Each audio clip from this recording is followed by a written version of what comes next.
lecture on my pages document. SBO is telling me to hold on.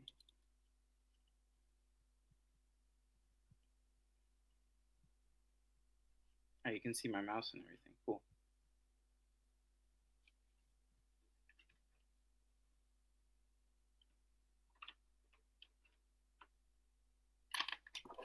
I'm just getting set up.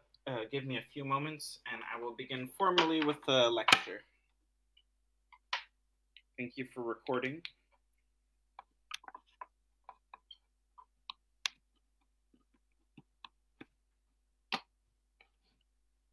I'm connecting the computer to a secondary screen so that hopefully it'll be a more streamlined viewing process for you guys.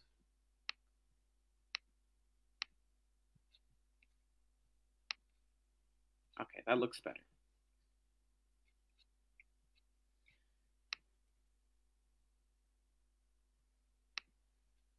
All right, so I take it that we're here. We have 13 people watching, including myself. So I shall begin. Good afternoon to the Academic Music Discord server. My name is Sergio, but you can call me F Major 7. I recently graduated from the University of California, Berkeley, class of 2020, with a degree in music, a BA in music, and I've spent the last few years playing percussion in the UC Berkeley Symphony Orchestra. I'd like to quickly thank SBO for the opportunity to present today's lecture titled Bien Sabroso, an analysis of percussion composition in Latin dance music. While I present, feel free to comment or ask questions in the chat, and I'll periodically check for your questions. Thank you, the organist. Okay. So this first slide is the overview of the lecture. I'm going to be going over these broad topics today, just to give you some history of origins of salsa and Latin music. The instruments, you can see they're already listed. They're the clave, the congas, the bongos, the timbales, the bass, piano, and the winds. Those are the typical instruments of the genre. I just, threw it rapid fire out there just to get you guys going. And then idiomatic section writing. Let's see, the origins of salsa. Now, in this lecture, I'm going to revolve around the concept of salsa, but it really is just one genre of Latin music in general. I just find it easiest to latch on to and to have a focal point of this lecture. So here, I also need to make a quick definition to explain exactly what I mean by the term Latin American, Latin music, and Latin percussion. I'm referring to a massive geographical area spanning from San Francisco all the way down to Antarctica, and then all the way back up the East Coast to New York. It's an extremely general term, very general term. For example, you could loosely consider the southern regions of the United States as Latin America. Alternatively, another categorization would be the American Hispanophone nations, also known as the countries chiefly speaking in Spanish and that have history with Spanish rule. Another categorization one could make is virtually all the countries of South America, the Caribbean, and Central America. The point is, when I use the word Latin here, I'm not referring to the Latin language nor to Europe, but to the Americas. However, I like to be specific when possible, so I'll be using the term Afro-Caribbean. This geographically includes the Greater and the Lesser Antilles Islands chains, the eastern coast of Central America, the northern coast of South America, and the southern coast of the United States. A few other quick definitions. When I say American, sometimes I might be referring to all of the American countries, not just the United States, depending on the context. The language of salsa is predominantly Castilian, which is also known as Spanish. So there may be some words in today's lecture in Spanish. I'll translate them for you or type them in the chat. For example, the title of this lecture, Bien Sabroso, is a reference to a Pancho Sanchez song. and it means it's very tasty or good flavor. And so that's what we're after in this, a good flavor. Speaking of which, what does salsa mean in Spanish? Does anybody know? I'll give you 2 seconds to guess in the chat. Sauce, there we go. Thank you. Salsa literally translates to sauce. I like to think of the popular pico de gallo sauce. I'll go to the slide with the sauce, which uses chopped cilantro, tomatoes, onions, jalapeno, and other vegetables or serrano peppers. To extend this analogy, you can think of the instruments of the rhythm sections as different components of the sauce, combining their different flavors and their textures to create a whole. Like you could say that the congas are the cilantro, and that the cowbell is the pepper, and so on and so forth. Um, well, the music known as salsa is a blend of American musical traditions coming from primarily Cuba, Puerto Rico, and the United States. And so this whole blending theme of salsa is kind of what I'm going for here. The blend of cultures, there's a blend of instruments, there's a blend of sound, you know. But first we will look at Cuba. I'm going to go back to the map slide. Cuba is right here, south of Florida and east of Mexico, west of Hispaniola. Salsa music originated as Cuban dance music by other names, including the danzón and the habanera, which in turn came from French dance styles and traditions that I'm not too savvy about. Anyways, at a quick glance, the tradition of percussion ensemble playing derives from Africa, whereas both the harmonic language and the sung lyrics derive from Europe. But for hundreds of years, the music that came about in Cuba was really a reflection of their Cuban society. There is much to talk about in detail concerning these ethnographic influences, but for today, one of my points I'd like to make is to just describe salsa as originally a Cuban form of music that was later globalized. Cuban musicians spread throughout the Caribbean and to the United States, along with Colombia, Nicaragua, and Mexico, and all the other countries. It was popularized as mambo in the United States in the 1940s by band leaders like Tito Puente and Perez Prado. They popularized mambo, which is a big band jazz style from the danzón and the Cuban son. So they were kind of mixing the jazz big bands in the United States with their native country's dance music. The music was then spread throughout Latin America in the form of records and radios. Their orchestras featured the wind instruments of the jazz big bands, the saxophones, the trumpets, and the trombones, and they fortified the rhythm section with African-influenced instruments such as the claves, the timbales, the congas, and the bongos. That was the era of mambo. In New York in 1968, Johnny Pacheco's band, the Fania All-Stars, was created.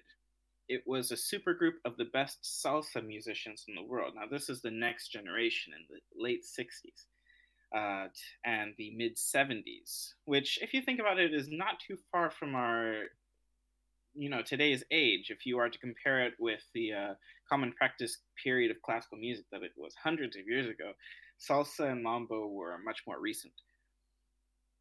And due to the political climate between Cuba and the United States, the Puerto Rican musicians later made a strong presence in the New York salsa scene. The salsa and the cumbia, which is another Latin dance from Colombia, are also notable. So Puerto Rico and Colombia have very strong followings and good scenes. One notable use of Latin dance music we may have recently played was the mambo in the West Side Story. It is one of the more commonly programmed pieces of orchestra music that heavily relies on Latin percussion in a traditional dance style. And it was Leonard Bernstein's 100th year birthday in 2018, if I remember. So that's when I played West Side Story. And I played West Side Story the summer after that. It was a good time. The Latin dances, and by extension, the percussion instruments in West Side Story, are used to tell the stories of the Puerto Rican characters. Bernstein's percussion his orchestral percussion, more often than not, is very involved, which is one of the reasons why I really like to play Bernstein's music. If you have not enough percussionists and you're running back and forth trying to cover all these parts, is anyways. In West Side Story, he demands a very convincing Latin percussion section in his mambo, especially. Before I move on to instruments, are there any questions? Feel free to put your questions at any time in the chat. I'm going to check. Is there a way to send the recording? Yes. Thank you, Espio, for getting on that, for answering the question. I'll move on to the salsa band instruments. So here's your salsa band. You have your singer up front, and then from left to right, it's kind of like the big band. You have your piano, and then I think here's a in-house Winston Marsalis's drum player is right here in the back, and then you have the bass, and then the winds, the saxophones in front, and the trombones and the trumpets, just like a jazz big band. But you also have the addition from left to right of the bongo player, the timbales player, and the Congo player, with the addition of another singer.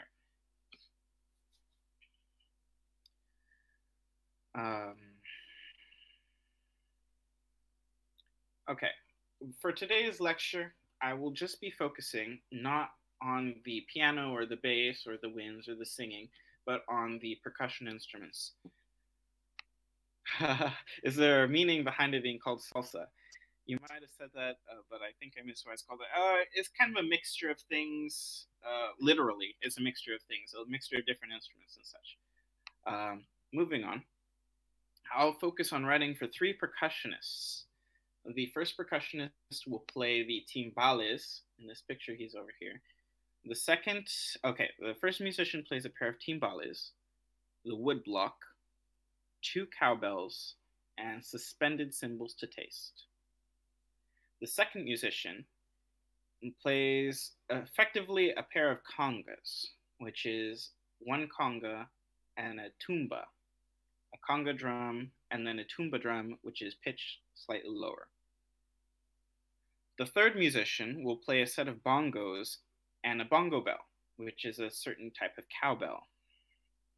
I will initially focus upon the salsa style, while these instruments have slightly different functions in other genres like merengue or cha-cha-cha or cumbia.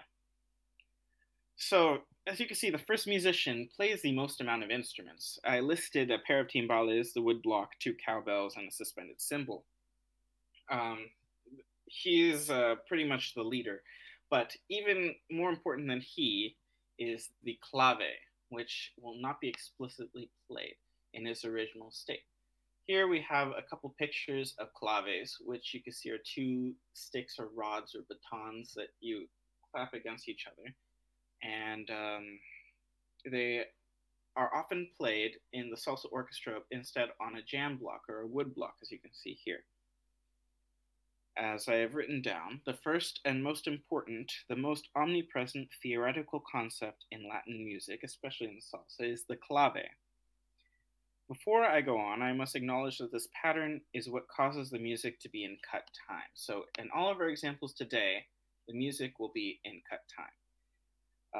Nearly all Latin dance music in duple meter is in cut time, and as far as I know, Brazilian music is also the case. This is because of the construction of the clave.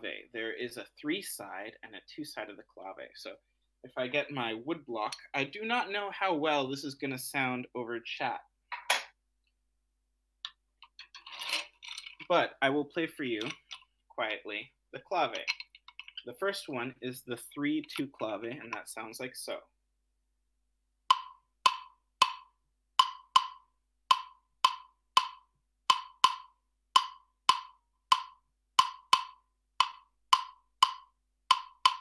Hopefully that isn't too grating on the ears.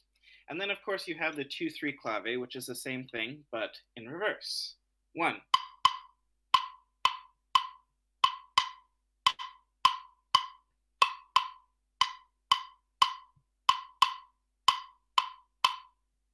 And then there are variations on the clave, such as I think is a rumba clave, which is in the 2-3 side, it's 1.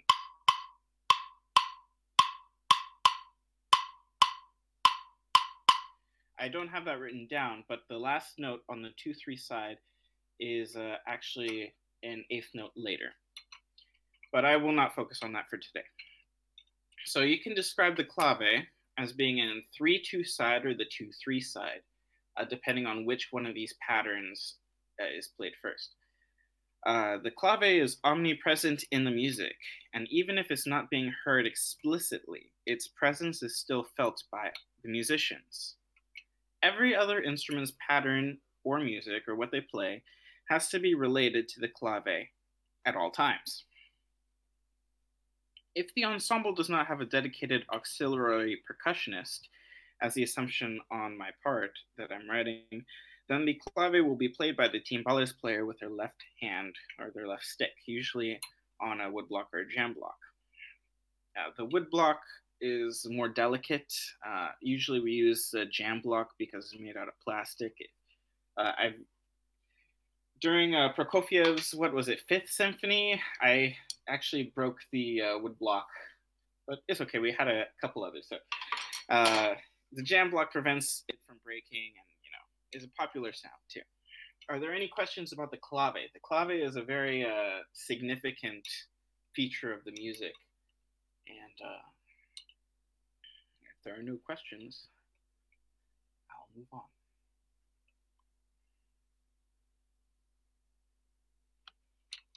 Let me put this clave back.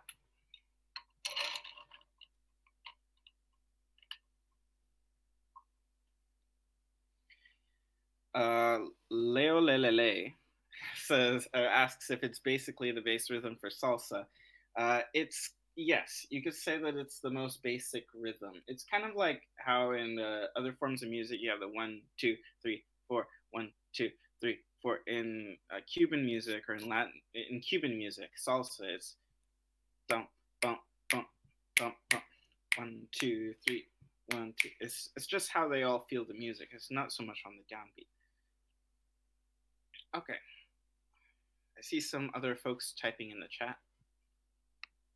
I'm going to move on to the conga, but please continue writing and I'll get to you when I get to you. So the next slide is about the congas. And the conga player can play either on 1 or up to 3 congas. Generally, the conga player plays on 1 conga, and then the other ones are lower pitched and they're used for accents or for a different sound. So in this picture, you can see my leg. And then the main conga is on the left. It sounds like this. I don't know how that sounds, but and then so that one, the way that I tune it is in C, and then I tune the lower one, the tumba, to a G, which sounds kind of like this. So together they sound like, and these are just open tones. So kind of you have a sort of dominant function in there that kind of moves the music forward a little bit. It moves whatever the conga player is playing forward. There are 4 strokes that the conga player can make, each with their own subtle qualities. So I'm looking now at the left hand sounds. Assuming that the right-hander is playing, the musician is right-handed. The left hand can make 2 sounds. For my purposes, I will call them a toe sound and a heel sound, like a part of the foot, the toe and the heel. That's kind of what you're doing with a hand. The toe sound is made by pressing the fingers into the drum head, making a very muted and soft sound. This is usually played on upbeats. I'll just put on the next slide here so you can kind of see it all together. But you can see I have a small legend here, and the triangle that is facing upwards, so the point is facing upwards, is notated as the toe sound. Now I'm going to play it, I'm going to put it right next to the computer, and hopefully you can hear it. It's very soft. There it is.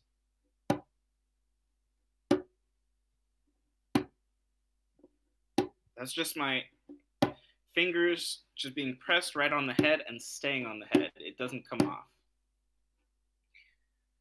Okay, so that's the first sound that the left hand can make. The second sound is directly after that. That is a heel sound, which is made by pressing the base of the palm, nearly the wrist, into the drum head to create a bass sound. It activates the entire drum. I'm playing it a few times. Now, if you get it mixed really nice with a good sound engineer, then it sounds like full like bass tone, like almost like a bass drum in an orchestra, that sort of effect.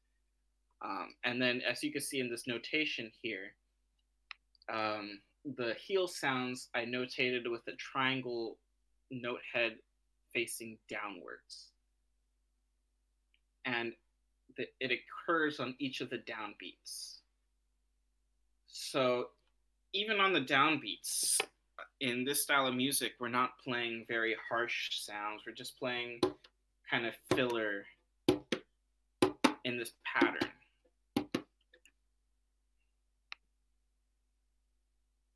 The left-hand patterns are usually overshadowed by the rest of what is going on musically and in the ensemble. They're very easy to, play on top of, but they are still very important in keeping rhythm and the overall ambiance.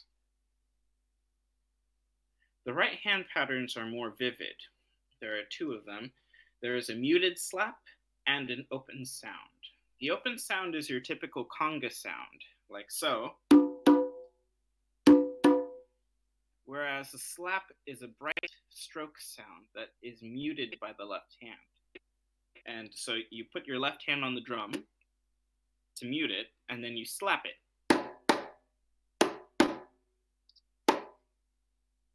So that one is very bright. So those two, the right hand sounds come out a lot more clear in the ensemble. And so, if you look at the slide, if you put all of these sounds together, you can create a pattern that is dynamic, layered, and nuanced, and this is how the professionals play the congas. Of course, this is the basic pattern, and I'm no professional at playing conga, but I can give my best shot at this. So I'll play a couple measures of this tumbao pattern. This pattern is known as a tumbao. It uses all the strokes I just described. It goes heel, toe, slap, toe, heel, toe, open, open. Heel, toe, slap, tumba, tumba, toe, open, open. Heel, toe, slap, toe, heel, toe, slap.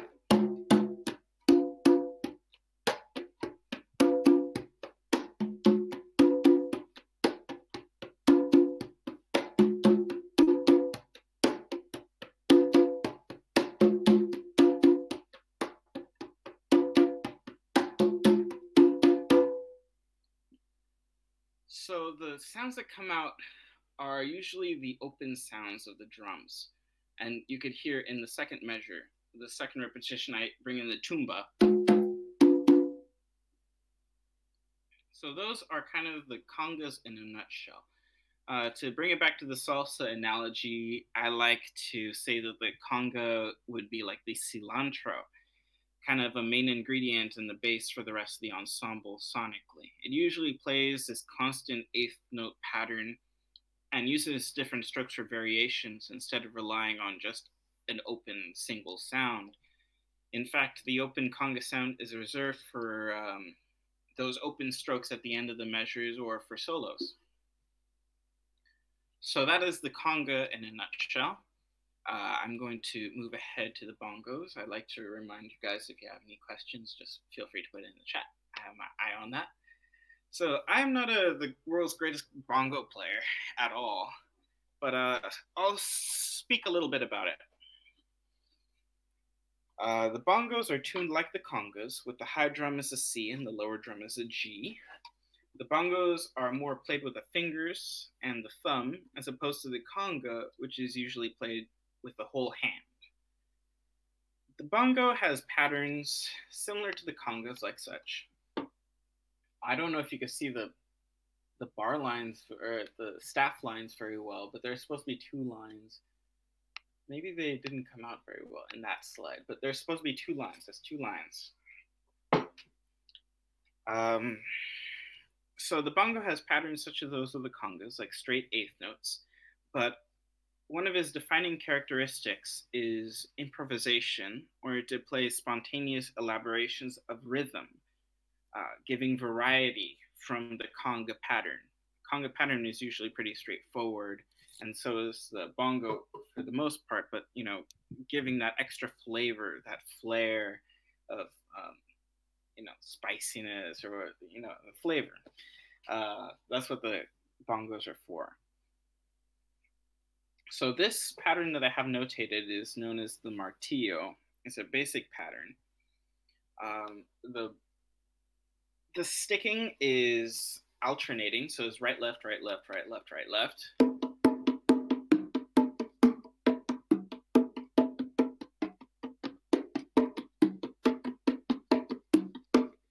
And I'm sure that there's some muting that you could do too. I think all the left hand strokes are muted. But then moving ahead, the other role of the player, not just of the instrument now, we're thinking of players, is known as playing the bongo bell. The bongo bell is perhaps one of my favorite musical instruments of all time. Yes, one of my favorite instruments is the cowbell. And it usually occurs in the climax of the song when the bongo player switches to the cowbell or the bongo bell. It usually is when the dancing and the dancers are really getting going and the chorus is singing and we have a nice,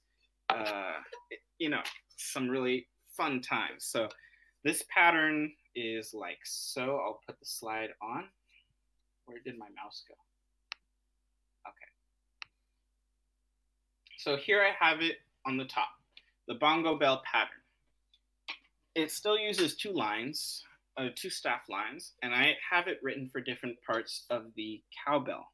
There are 2 parts of the cowbell that you can get a sound. You can get a sound from the rim of the cowbell, which sounds like this, or you could get it from the closed side of the cowbell, the open side or the closed side. So this is the closed side. Open side, closed side. And so this pattern, as written, sounds like this.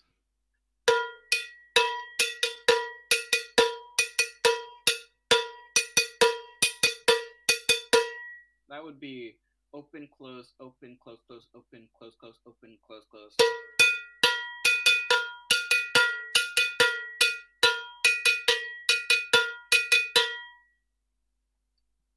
Now, at this point of the song, at the coro, the chorus section, usually the cowbell is being interlocked with the timbales player, who is also playing their own cowbell.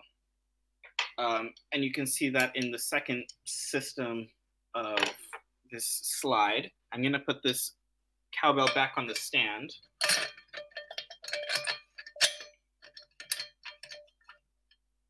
And I will demonstrate what these 2 rhythms sound like interlocking.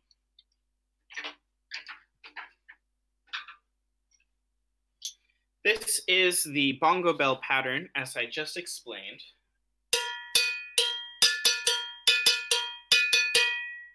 And this is the timbales bell pattern, cowbell pattern.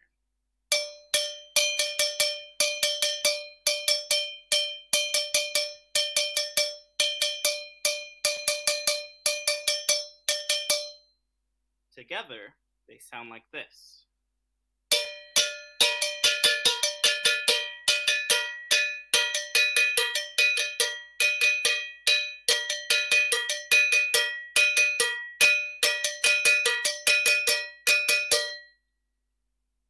I don't know how that sounded on the chat. It might be very loud. Cowbells are very loud instruments.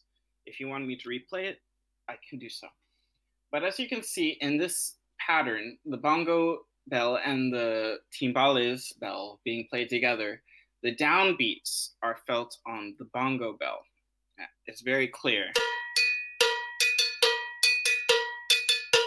This is probably as heavy on the downbeat as Latin music gets.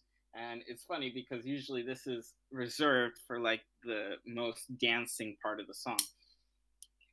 The timbale is usually this kind of counterpoint between the bells. Hopefully sheds some light on the nuance of cowbell playing and what it means to like listen to this music and to understand this music. It's a very important part of the music, and it's really cool to like listen to these two cowbells being played in interlocking rhythms. So that kind of moves on to the next instrument on the list, and that is a timbales. Now, this is my timbales setup. Oh, there's a title. This is my timbales setup. Everybody has their own setup, their own drum set. I also usually have a cymbal, but I didn't leave it in for the picture. I was just playing those two cowbells. Anyways, the timbales are a set of two drums with no bottoms nor snares, differing from the bongos and the congas, where the dominant hand needs to switch between two differently sounded drums. Oftentimes, each hand of the timbales player is responsible for a core rhythm independent of each other. This means that the dominant hand doesn't really move from its original position, and therefore the higher drum is on the right instead of on the left like the bongos and the congas. I like to think of the timbales player as a leader in the section. Its sounds are very exposed on top of the congas and the bongo sounds, and it plays very important instruments like the clave and the cowbells.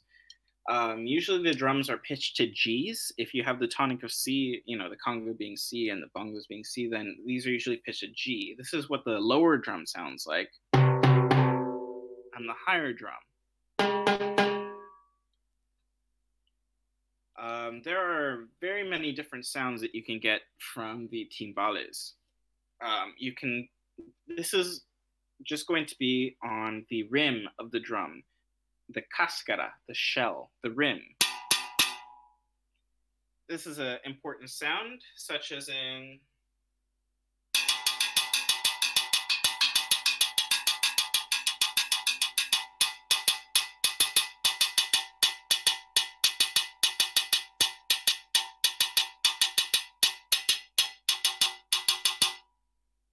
it's a very piercing sound, and it can really lead the ensemble with tempo-wise, and with hits. Now, talking about hitting the heads of the drums, you can hit the center of the drum for a more muted sound. You can hit the rim of the drum, like normally. And then you can get this sort of rim shot, and this is a very bright sound. There we go.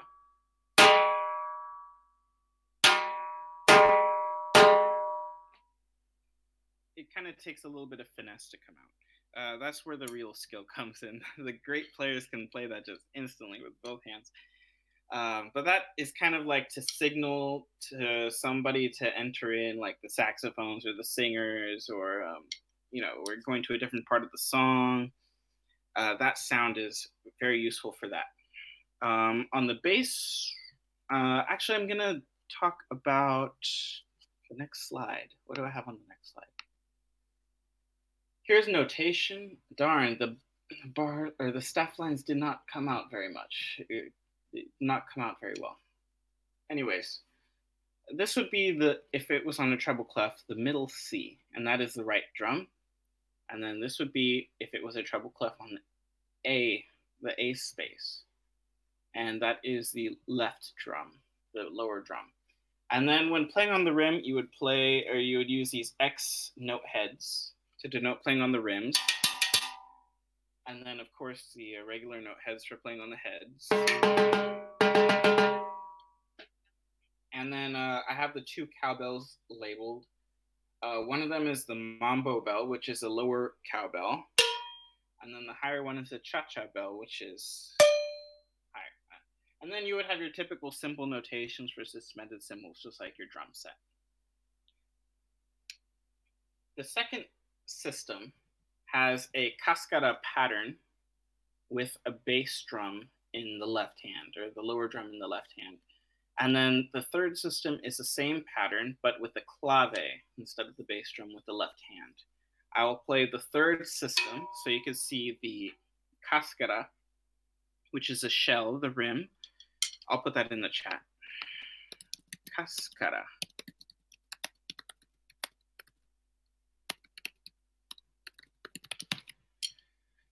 And so you can see this cascara pattern with the clave. So this again will be the third system.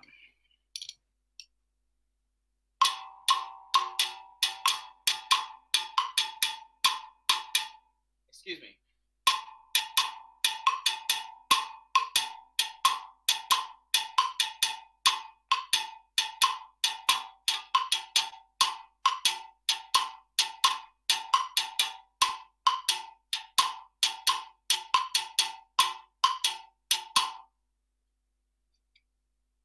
And so when you mix this together with the congos, which are, doing their eighth note pattern, and the bongos, it creates a special counterpoint of interlocking parts. It really makes a salsa.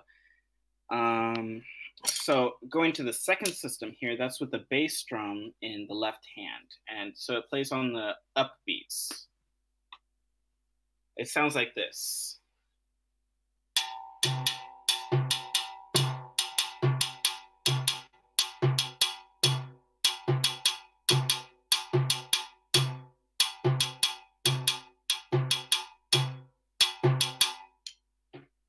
Now that could be either open like how I played it, or it could be muted by keeping the stick into the drum head.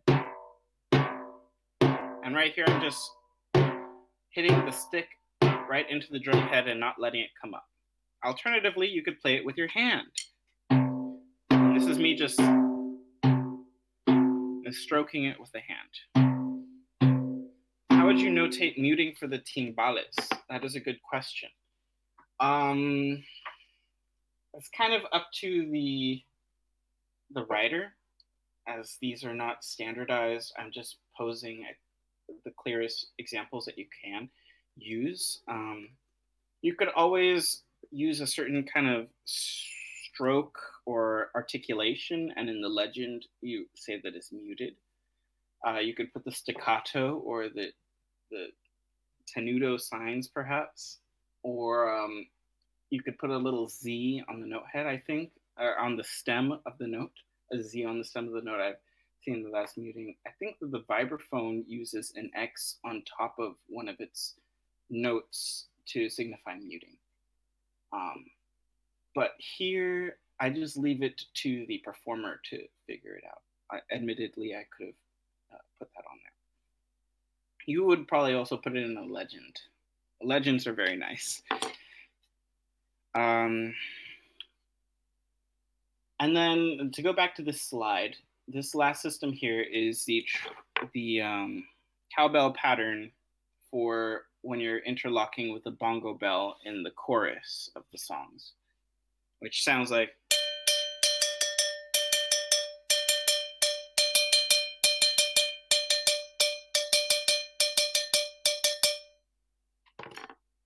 So the timbales has a lot going on. Another thing that it does that I did not notate is kind of an abanico roll, which is a roll that kind of brings people into a certain section or different places, kind of a transition. And it goes a rim shot, and then it does a triplet bum. So rim shot, triplet, done. And then these triplets are also double stroke rolls. So you have a total of like 6 notes playing. I'll attempt some right now.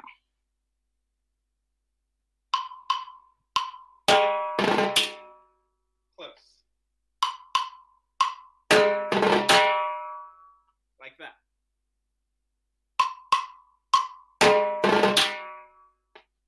Those are supposed to be 2 rim shots at the end, those bright sounds. I'm not so great at it. I'm working on it. I just recently got these timbales on loan by the UCBSO, UC Berkeley Symphony Orchestra, because, everything was canceled. So those are kind of to bring the sections together and to move on to transition, like how I'm going to do now. What else do I have? This is the bongo drums, the timbales, and the conga drums, the same patterns that I've explained in two different parts of the song. I think this was cut. Was this cut off a little bit? Or is my screen just wonky? I'll put it back. I think it was fine. So this is the bongo drums doing their eighth note pattern, the timbales doing their cascada pattern, and the conga drums doing their basic tumbao pattern as well in the first two measures. And that is kind of how these things interlock, these parts interlocked. As you can see, the open tones for the congas are on the same beat as the bass drum for the timbales and as the lower drum for the bongos. So these ends of the measures with the are all unified. Same here. And then, of course, this is all with the clave. I just put the clave inherently in there. Everybody knows that it's playing. So that's kind of for one part of the song, the verses, you could say. When you have the singer doing their thing, or you have the brass playing, when you're just doing these obligato patterns for the rest of the ensemble.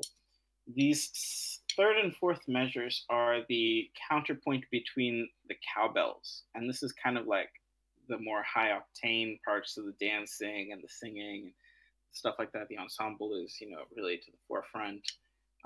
Everyone's having a good time. Now, I was going to present one of my recent projects, but I did not get around to creating a very good file or a very good take for you guys.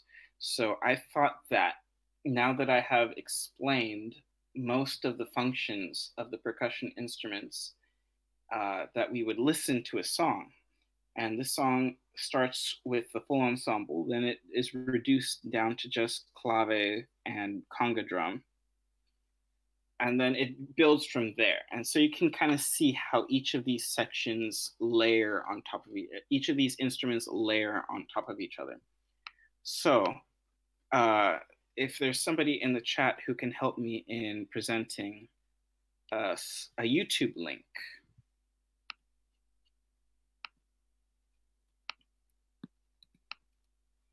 Okay, I'm going to, how should I do this, Dio? Thank you for helping. I have a link to a YouTube video.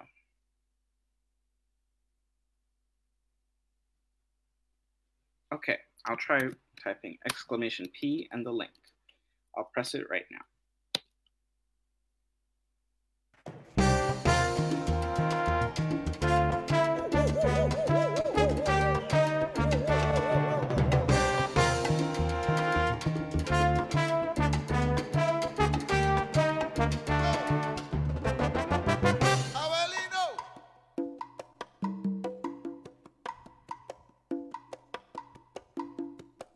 Oh, the shark, babe, has such teeth, dear, and he shows them pearly white. Just a jackknife has old Mac Heath, babe, and he keeps it out of sight.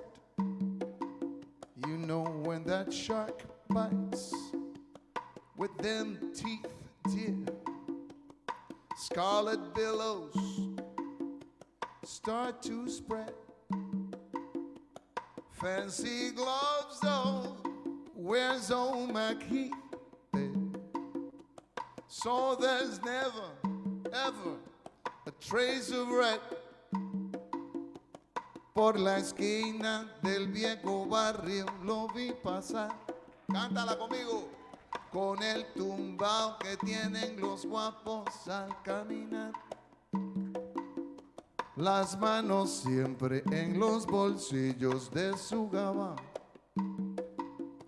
Pa' que no sepan en cuál de ellas lleva el puñal.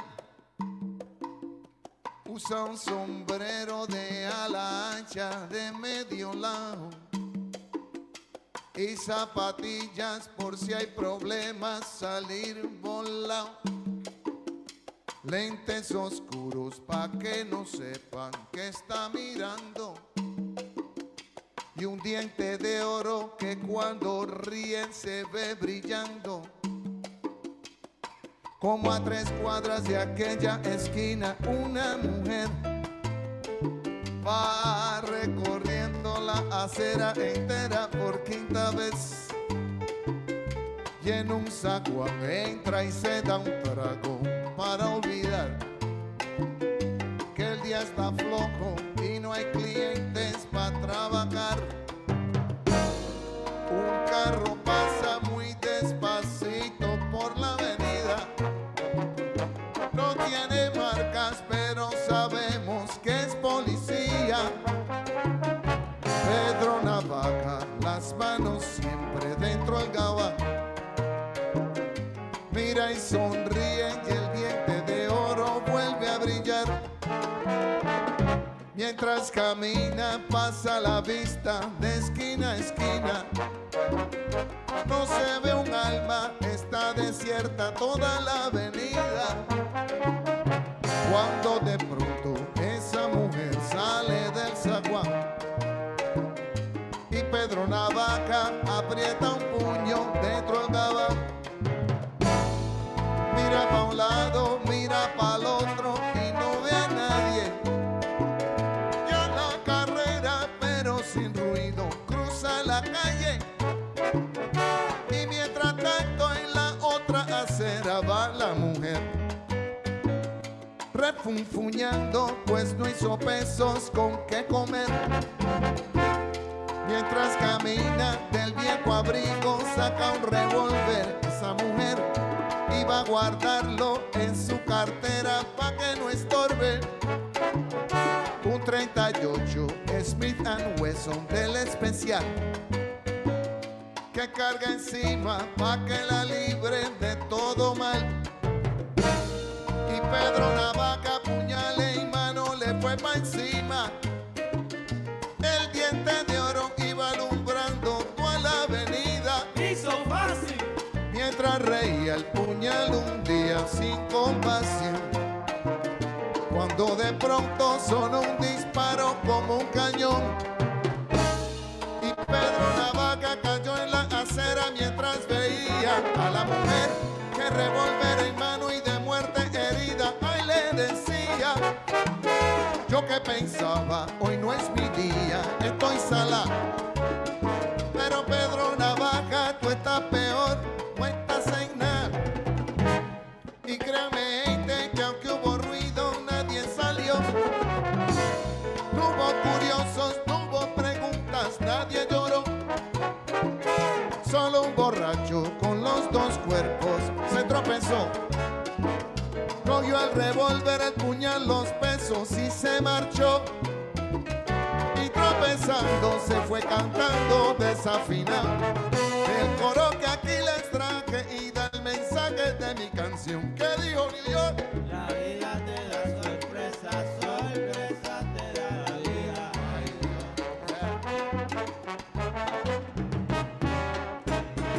La vida te da sorpresas, sorpresas te da la vida. Ay. Pedro Navaja, matón de esquina, quien a hierro mata, a hierro termina. La vida te da sorpresas, sorpresas te da la vida. Valiente pescador, balanzuelo que tiraste, y en vez de una sardina, a un tiburón enganchaste. La vida te da sorpresas, sorpresas te da la vida. Ay, ¿Qué te da y qué te da en la acera? ¿Qué te da y qué te da si la vida es severa? la vida te da sorpresas, sorpresas te da la vida. Ay, Y todo lo que sube y baja, pregúntale a Pedro Navaja. Oh, oh.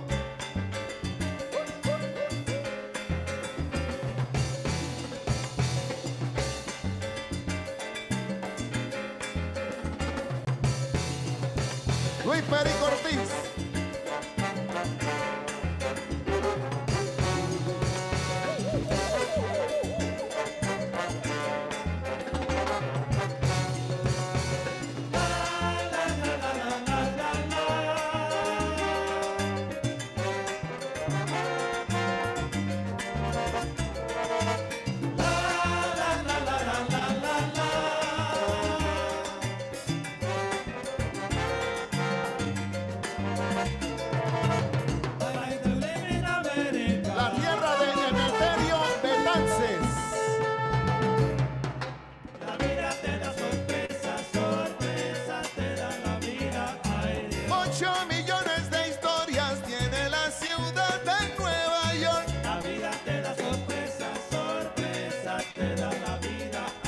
Como me decía mi abuelita, que el que de último ríe se ríe mejor. La vida te da sorpresas, sorpresas te da la vida. Cuando lo manda el destino, dicen que no lo cambia ni el más bravo. Si naciste pa' martillo del cielo, te caen los La clavos. vida te da sorpresas, sorpresas te da la vida. Che, barrio de guapo, cuidado en la zaira. Cuidado, camarada, que el que no corre vuela. En la ciudad de Nueva York, 2 personas fueron encontradas esta madrugada, los cuerpos sin vida.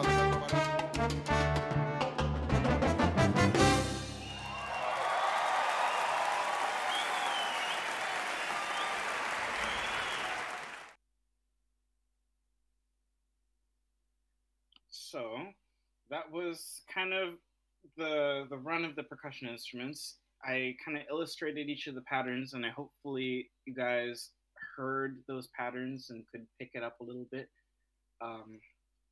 That is kind of the what I had for the lecture today.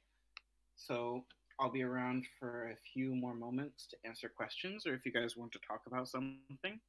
But I think that covers it for what I had written, at least.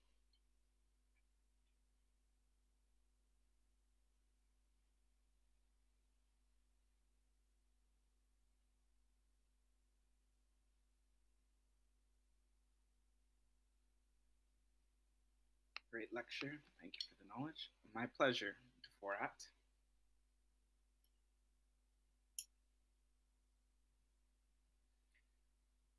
All right. Well, a few closing words while people ask questions or say thanks or whatever.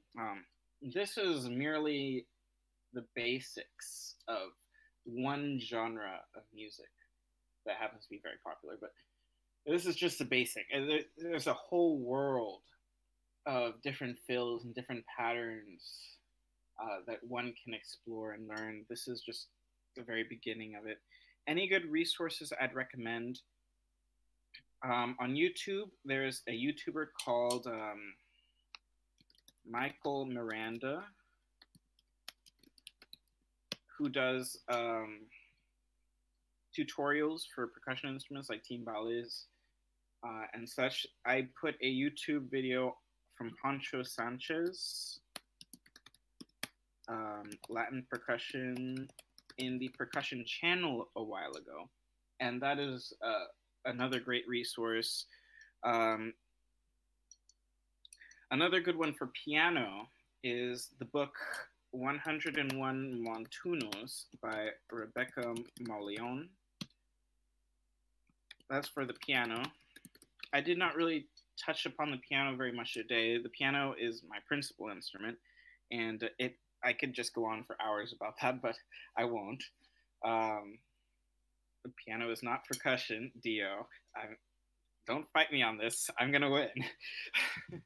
But a lot of the resources that I can recommend are just listening to salsa and like listening to bands like the Fania All Stars, or to Tito Puente, Celia Cruz, Willie Colon. He had the trombones. Willie Colon, Perez Prado. Stuff like that. Yeah. There are a bunch of different things. Sonoras are a different type of thing. They're derived from like bolero, that kind of style, for thinking the same thing. So yeah, I think that if there are no other questions, then we can call it for today. It's about an hour long, a little less than an hour long lecture. Feel free to talk to me on this Discord server or anywhere else. I'm rather friendly. And everyone have a nice day. This is F Major 7 signing out.